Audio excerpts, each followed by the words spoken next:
بسم اللہ الرحمن الرحیم۔ سامعین کرام السلام علیکم ورحمۃ اللہ وبرکاتہ۔ پاکستان میں کچھ عرصے سے ایک ترکی ڈرامہ چل رہا ہے، پہلے ارطغرل غازی کے نام سے اور اب عثمان کے نام سے۔ اس ڈرامے کے اندر خلافت عثمانیہ کا آغاز کیسے ہوا، اس کی داغ بیل کیسے ڈالی گئی، کئی قبیلے نے کن کن حالات اور مشکلات سے گزر کر ایک حکومت کی اور خلافت کی بنیاد ڈالی، ڈرامائی شکل میں اس پوری تاریخ کو بیان کیا گیا ہے۔ لیکن اس کی زد چونکہ پڑتی ہے سعودی حکومت پر اور سعودی بادشاہت پر، اور عربوں کو اس سے خاص تکلیف ہے، اس لیے وزیر اعظم پاکستان عمران خان کے اوپر اس کا بہت بڑا دباؤ رہا اور مختلف حوالوں سے ان کو اس ڈرامے کو رکوانے کی کوششیں کی گئیں۔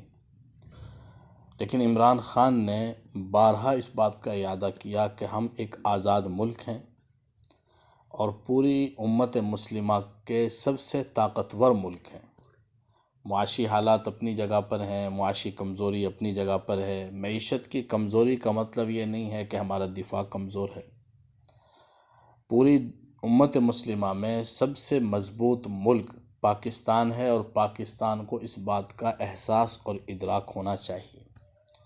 گزشتہ دنوں کامران شاہد کے ایک انٹرویو میں عمران خان نے پھر اس بات کا اعادہ کیا جب ان سے یہ بات پوچھی گئی کہ سعودی سفیر عنقریب پاکستان آ رہے ہیں اور شاید وہ اس حوالے سے بھی بات چیت کریں، تو آپ پر جو اس حوالے سے دباؤ ہے، تو کیا اگر انہوں نے اس کو رکوانے کی کوشش کی یا آپ سے بات کی تو آپ کیا کریں گے؟ تو انہوں نے بہت واضح موقف اختیار کیا اور بالکل واشگاف الفاظ میں کہا کہ ہم ایک آزاد ملک ہیں اور الحمدللہ ایٹمی طاقت ہیں اور امت مسلمہ کا سب سے طاقتور ملک ہیں، اور ہمیں اس بات کا احساس کرنا ہوگا، اس بات کا ادراک کرنا ہوگا ہمارے اندرونی معاملات میں کوئی دخل کیوں دے سکتا ہے۔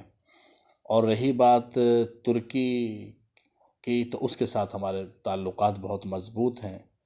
بظاہر یہ ایک ڈرامہ ہے اور ایک ڈرامے کو چلانے اور نہ چلانے کے حوالے سے ایک فیصلہ ہے، لیکن ان چھوٹی چھوٹی چیزوں کے اثرات بہت دور رس ہوتے ہیں۔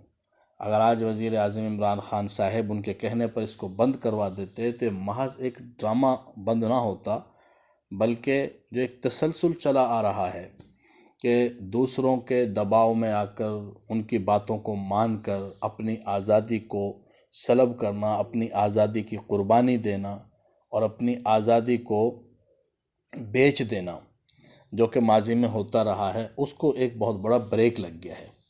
یہ ایک بہت بڑا بدلاؤ ہے، ایک بہت بڑی تبدیلی ہے، اور یہ چھوٹے چھوٹے فیصلے مستقبل میں بہت بڑی بنیاد بن جاتے ہیں اور ایک بہت بڑی عمارت کی شکل اختیار کر لیتے ہیں۔ تو ان چیزوں کو سراہنا چاہیے اور ان چیزوں کی قدر کرنی چاہیے، اور جو اچھے فیصلے ہیں ان اچھے فیصلوں کی قدردانی کرتے ہوئے ان کو معاشرے کے اندر اپنی حد تک پھیلانے کی بھی کوشش کرنی چاہیے۔